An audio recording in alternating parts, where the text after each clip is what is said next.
¿Qué tal? Buenas tardes, mi nombre es Felipe Serrano.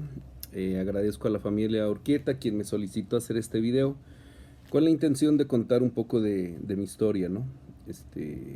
Soy el segundo de 7 hermanos, un papá empleado, pespuntador de zapato en aquel tiempo y una madre ah, ama de casa, ¿no? Por algunos lapsos de la vida también trabajó y pues ahí me desarrollé yo en esa familia. Eh, Recuerdo que en mis inicios yo vivía en el barrio de San Miguel, por varias calles llegué a vivir, ¿no? Principalmente en vecindades, que era donde habitualmente vivíamos nosotros. Un padre alcohólico, una madre neurótica y pues ya sabrás, ¿no? Una vida en la infancia un tanto complicada y difícil. Comencé a trabajar a la edad de 6 años con mi papá pespuntador, y yo me iba a ayudarle a pespuntar, a cortar hebritas y deshebrar, embarrar y doblillar, cositas así, ¿no? Era muy usual en aquel tiempo ir arrimando a los hijos para enseñarlos a trabajar, ¿no? Cosa que no fue la excepción en mi caso. Así es que también le tuve que entrar por ahí. Ya los sábados y los domingos, apoyaba por ahí unas tías que vendían menudo en el mercado de San Miguel, donde gran parte de mi vida me desarrollé. Pues tirando basuras, haciendo mandados, lavando trastes, etcétera, ¿no?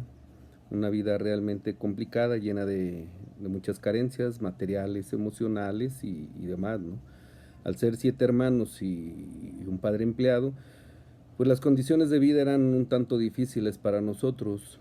Eh, Ahí fue donde se gestó, ¿no? Mis inicios, y a la edad de más o menos de 11 años aproximadamente me veo en la necesidad de dejar la escuela. Yo estaba estudiando la secundaria en Hermanos Aldama, en la Federal 1, ahí por la Carmona, y por cierto fui becado por una persona que tiene un restaurante que hasta hoy en día se llama Los Arcos, una pozolería. El señor tuvo a bien apoyarme económicamente para poder desarrollar la secundaria, cosa que ni siquiera alcancé a terminar.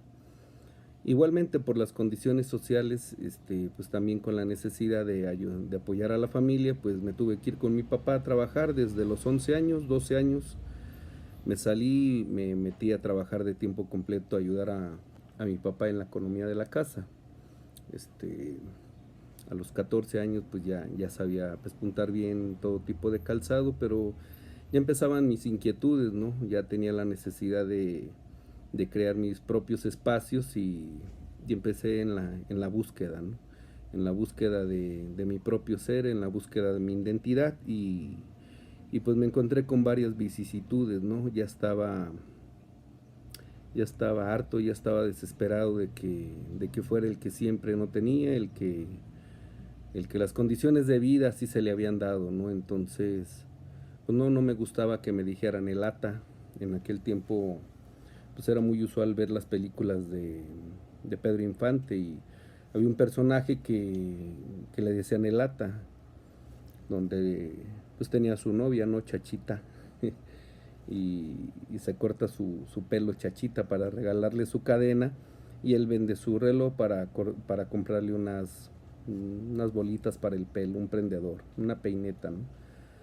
Así era parte de mi vida, ¿no? En esta, en esta sociedad, ¿no? Que no perdonaba. Hoy en día le llaman bullying, en aquel tiempo le decían echar carrilla. Entonces, pues era parte de esto, ¿no? En una infancia en condiciones complicadas, difíciles, con una autoestima muy precario.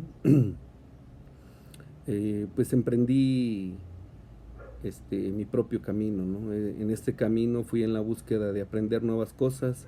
Yo ya sabía pespuntar zapato, bota, guarache, etcétera, pero pues yo quería incursionar en el mundo de la marroquinería. Así es que pues tuve la oportunidad de irme a trabajar con mi tío Jesús, y ahí aprendí a hacer bolsas, cosa que me llamaba la atención, me gustaba. Posteriormente mi papá puso un taller de chamarra en sociedad con un compadre de él, y ahí tuve la oportunidad de aprender a hacer chamarra. Yo ya metido totalmente a lo que usualmente se usaba en aquel tiempo, no valga la palabra, repetir lo que nuestro padre nos enseñaba, ¿no?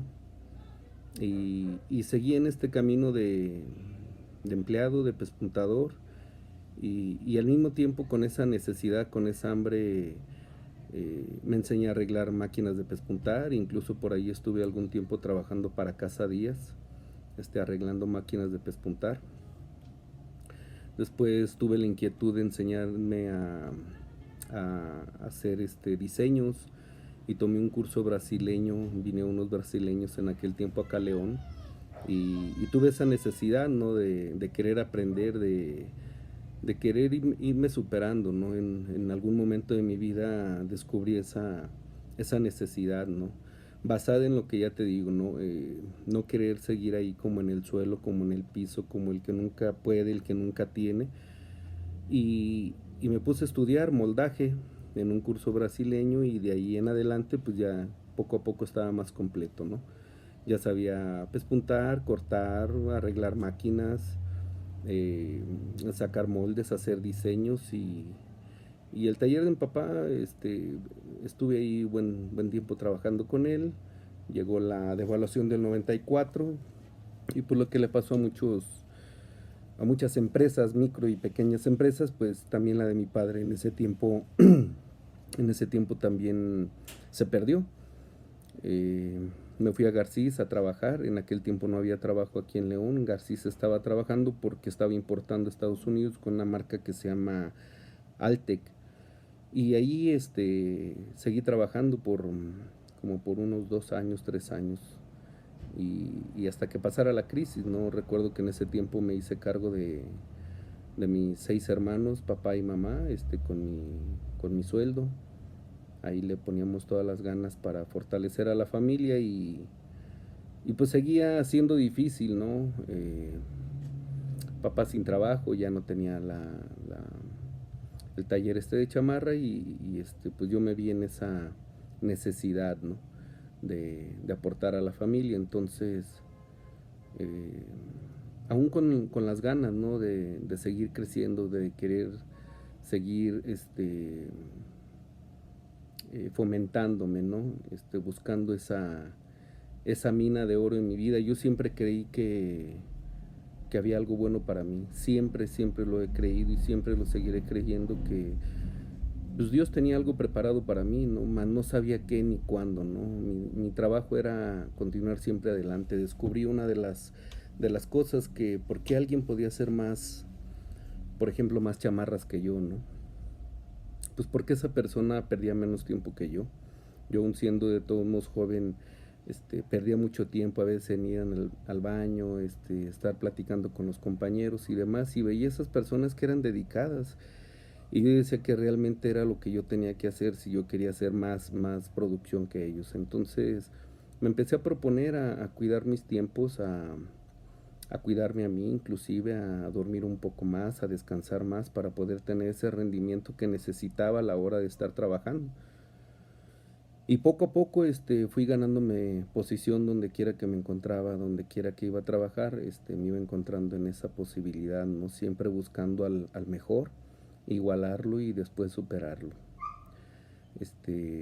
Así fue como se desarrolló alguna parte de mi juventud. Ya después me casé. eh, Creí que la vida estaba ya hecha, ¿no? Pues que ya me había casado y que iba a tener una vida pues feliz, ¿no? Que tarde que temprano iba a tener mi casa, pero pues yo no, donde yo trabajaba no daban seguro. Así es que pues tuve que empezar a ahorrar, pues de a 200, de a 100, de a 300 cada semana. Duré aproximadamente 3 años en esa búsqueda de ahorrar dinero para comprarme una casa, que era una de las ilusiones que yo tenía.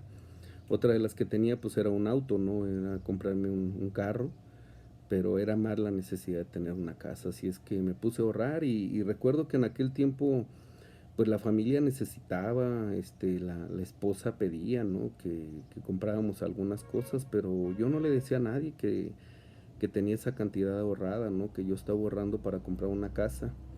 Y recuerdo que más o menos como en los meses de mayo, la chamarra estaba muy baja en ese momento, Y salí un lunes de casa diciéndole a mi mujer que iba a ir a comprar un carro, que ya me había aburrido y que yo iba a empezar a cumplir mis sueños, ¿no?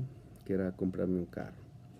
Y recuerdo que fui a iMovie y ya tenía 6, 7 meses de haber metido una solicitud para personas no aseguradas que quisieran tener una casa. Entonces fui y pregunté por mi crédito y en el cual me dijeron que mi crédito había sido otorgado, que me dijeron el nombre de la calle, de mi casa, el domicilio, y rápidamente fui por mi esposa y le dije que ya teníamos casa, ¿no? Recuerdo bien claro que se me quedó viendo como diciendo, pues estás loco, ¿no? Vas por un carro y regresas con una casa. La realidad es que en ese momento me di cuenta que se necesita un tanto de locura para ir cumpliendo tus sueños, ¿no? Y recuerdo que la traje en un taxi y le enseñé la casa, todavía no estaba totalmente construida, la calle todavía no tenía ni asfalto ni nada y le dije que se iba a hacer su casa. Como 2 meses después nos entregaron la casa, creo que en agosto por ahí no le entregaron y nos le entregaron, me la entregó el presidente municipal en ese tiempo. Este, Duramos por ahí saliendo como un mes en televisión. Recuerdo que él se acercó y me dio las llaves y me dijo, tenga su casa y las cámaras de televisión, mi esposa ahí conmigo, ¿no? Y recuerdo que tomé las llaves y se las di a mi esposa en las manos y le dije, toma, esta es tu casa que un día te prometí. Pues obviamente se nos salieron las lágrimas, ¿no? La gente que estaba en ese momento se sintió, nos brindaron un aplauso y fue muy emotivo, muy bonito, ¿no? Yo desde muy niño, yo creía que había nacido para cosas grandes, pero que había muchas limitantes en mi vida y que yo quería echarle ganas y salir adelante, pero no sabía cómo. La verdad es que no sabía cómo. Lo único que tenía era ganas, ¿no? A la edad de 24 años decidí tomar la secundaria en el INEA, que era algo que yo quería terminar la secundaria. En aquellas fechas no había sido posible, sin embargo a los 24 años me tomé esa decisión y terminé la secundaria a los 24 años en el INEA y seguí trabajando, seguí esforzándome. Recuerdo que por ahí en el año 2000 vino un amigo de Estados Unidos y me invitó a irme a Estados Unidos con él y accedí, ¿no?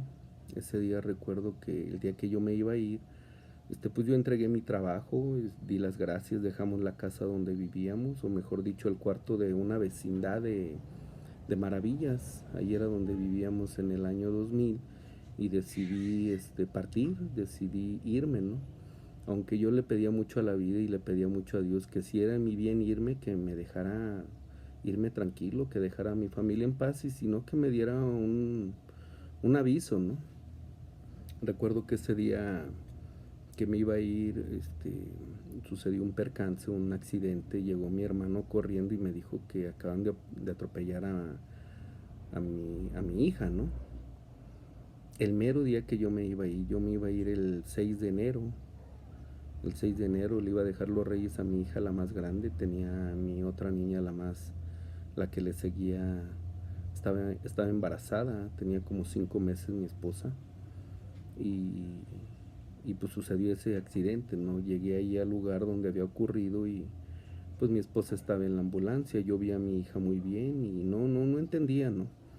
La realidad es que pues me hablaron a la ambulancia y vi ahí a mi esposa, ¿no? En coma. Fue algo que me pegó muy durísimo porque yo empezaba a tener ese contacto con ese Dios, ¿no? Que yo le empezaba a pedir, yo le empezaba a decir que me ayudara. Y recuerdo que viéndola ahí, pues fue muy doloroso ver cómo ni siquiera me reconocía. Y nos fuimos al hospital, ahí la quisieron bajar y no había camillas, a lo que se decidió llevarla a otro hospital. Y en el camino, pues me decían que le siguiera hablando, ¿no? Yo le preguntaba su nombre, dónde vivíamos y demás. Y antes de llegar al otro hospital privado donde íbamos, recuerdo que le dije que si sabía lo que íbamos a hacer mañana. Dije, ¿te acuerdas qué vamos a hacer mañana? Y en ese momento rompió el shock y me dijo, ¿te vas a ir? Y le dije, no, nunca jamás me voy a ir de ti. Volví en sí, llegamos al hospital, no hubo ninguna consecuencia, todo muy bien. Pero pues me quedé sin trabajo, me quedé sin casa. Y ese día me hice una promesa, ¿no? Una promesa muy grande y dije, el norte lo voy a hacer aquí, aquí en México. Y me puse a trabajar como negro, me puse a trabajar muchas horas todos los días, intentando salir de la pobreza, de la necesidad, de la carencia, queriendo una casa, obviamente, ¿no? Ahí fue donde empecé realmente a ahorrar y empezar en esta búsqueda. Al transcurso de los años, pues me di cuenta que podía hacer grandes cosas y, y que donde quiera que me paraba lograba ser el número uno, ¿no? Inclusive en la mayoría de mis trabajos siempre me pagaron un poco más por esa capacidad que tenía, ¿no? De diseñar, de cortar, de hacer procesos, etcétera. Entonces fui aprovechando esa situación, pero pues nunca me imaginé que eso fuera a terminar. Yo pensé que ya tenía una vida hecha, ¿no? Y un día pues se termina el trabajo, ya no había trabajo. Me quedé sin trabajo como unos 8 meses. Empezamos a vender que el carro, que las bocinas, que cosas que teníamos, ¿no? Para poder seguir comiendo. No podía agarrar trabajo, iba y buscaba y no encontraba y no encontraba. Y fue muy difícil esa situación, ¿no? Encontrarte entre tu propia grandeza y tu triste realidad, ¿no? Porque yo me creía grande, porque yo creía que eran mis méritos los que me mantenían, ¿no?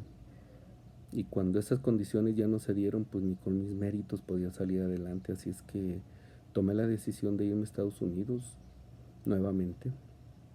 Rompí esa promesa y me fui a Estados Unidos. Fueron 6 meses,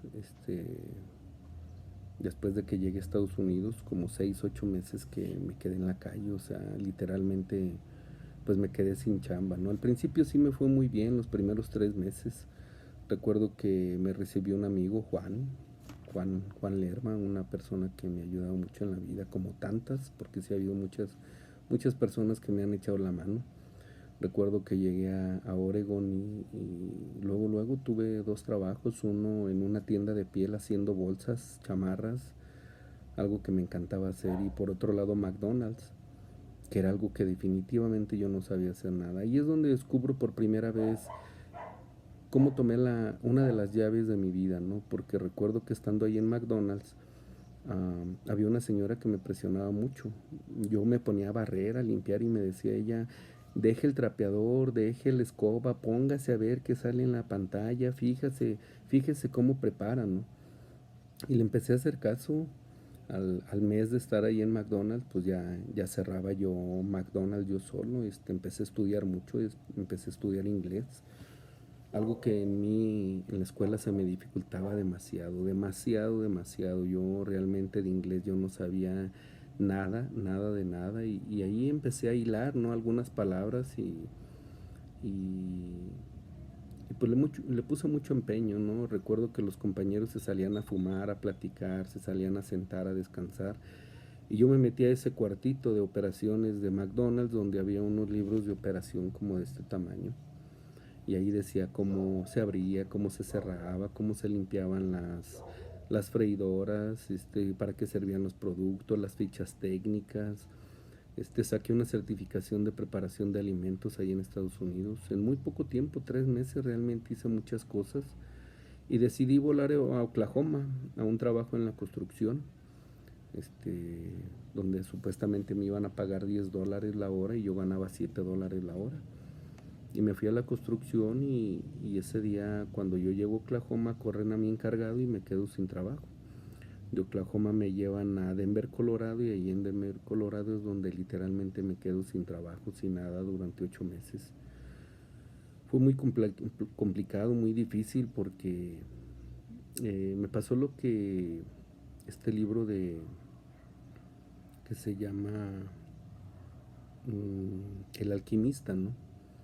Yo quería volver y yo quería volver. Recuerdo que cuando estaba en McDonald's, pues yo me quería devolver a México para retomar mi vida, ¿no? Y luego cuando estuve en Oklahoma, en Denver, me quería regresar a Oregon, ¿no? Y la realidad es que no me regresaba. Había algo dentro de mí que me decía, aguanta, tú vas a salir, pero me tenía que tragar ese orgullo, ¿no? Y recuerdo que ahí aguanté hasta que empecé a trabajar.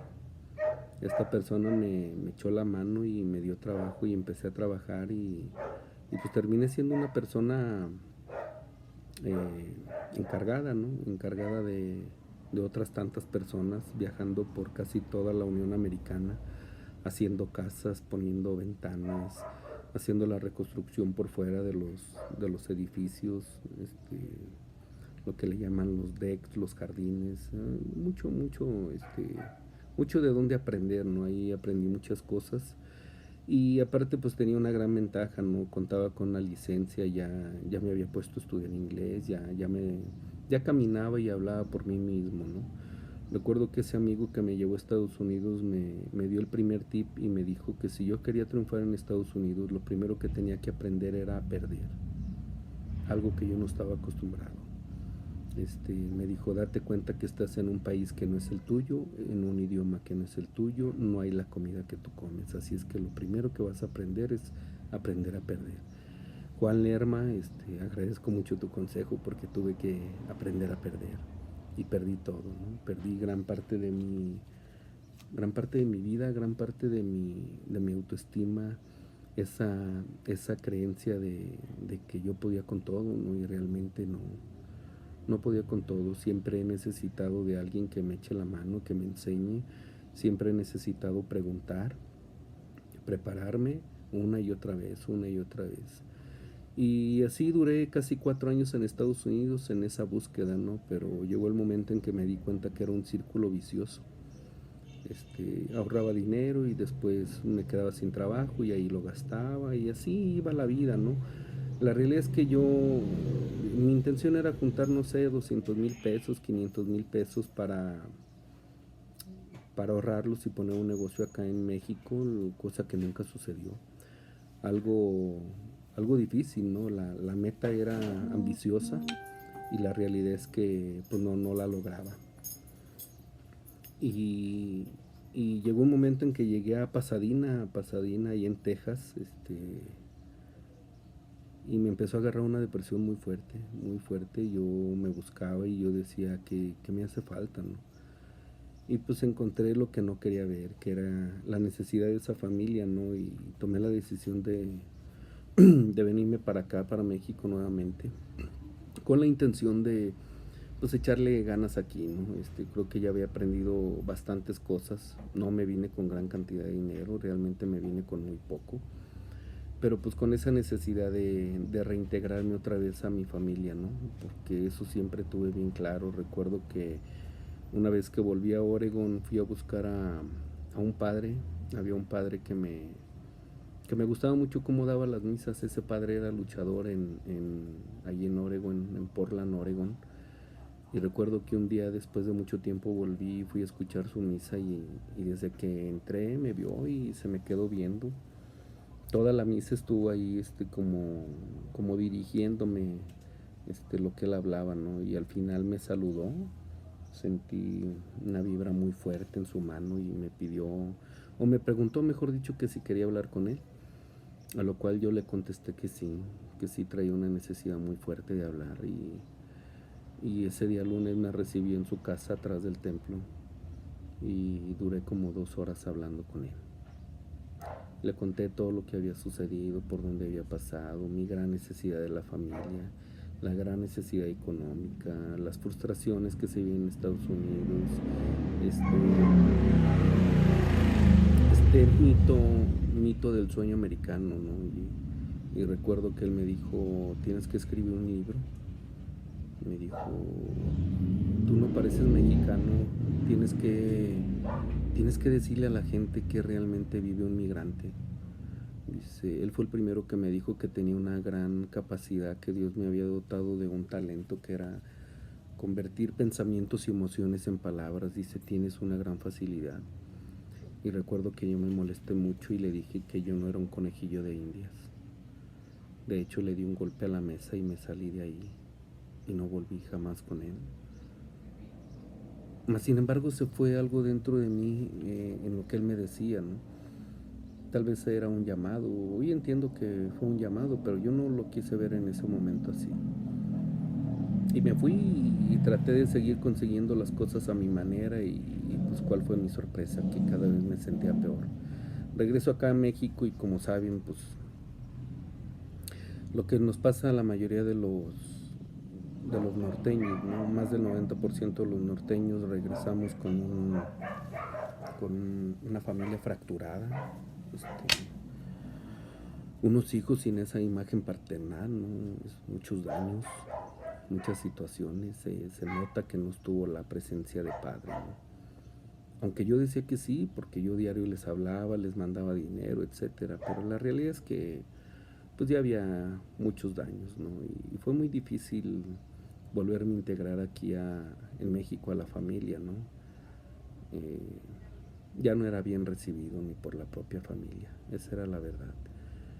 Y tuve que tomar la decisión de regresar a Estados Unidos, donde ya tenía una vida de primer mundo, viajando, durmiendo en los mejores hoteles, comiendo en los mejores restaurantes, pero pues mi realidad no era esa, mi realidad era esta, ¿no? Este México, esta familia que yo tomé la decisión de irme y dejarla, ¿no? Porque sí llegó el momento en que me tuve que hacer responsable y pues me quedé. También me aventé un buen tiempo sin poder trabajar. Recuerdo que por ahí unos primos, Manuel, Juanita, me echaron la mano para darme algo de dinero para seguir buscando trabajo. Mi hermano Carlos.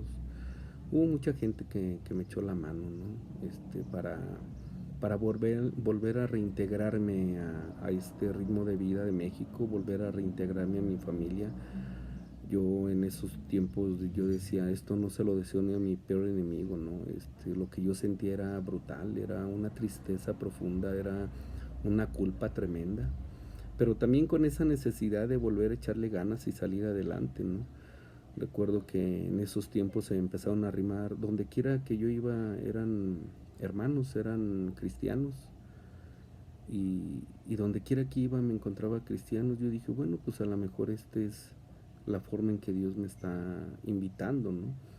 Y empecé a ir con los hermanos cristianos, duré como un año, se empezó a arrimar mi esposa, mis hijos, y llegó el momento en que también se me dijo que pues se me iba a apartar, ¿no?, de esa sociedad para prepararme para pastor, para mi esposa y para mí, algo que tampoco estuve dispuesto. Yo dije que yo iba a cambiar cuando yo quisiera, no cuando alguien me lo dijera, ¿no? Y tomé la decisión de no seguir más. Y fui llevando mi vida según pues como yo me daba a entender, ¿no? Empecé a buscar cómo iba a sostenerme aparte de estar trabajando como pespuntador, porque tuve que volver a las chamarras. ¿Cómo le iba a hacer, no? Y recuerdo que empecé a pedirle a Dios y a decirle que me diera la oportunidad de tener un negocio. Ahí fue donde nace Camarón Loco. Recuerdo que ese día vi en el periódico que estaban vendiendo un carrito. Pero esa historia te la voy a contar en el siguiente video, ¿te parece? Gracias.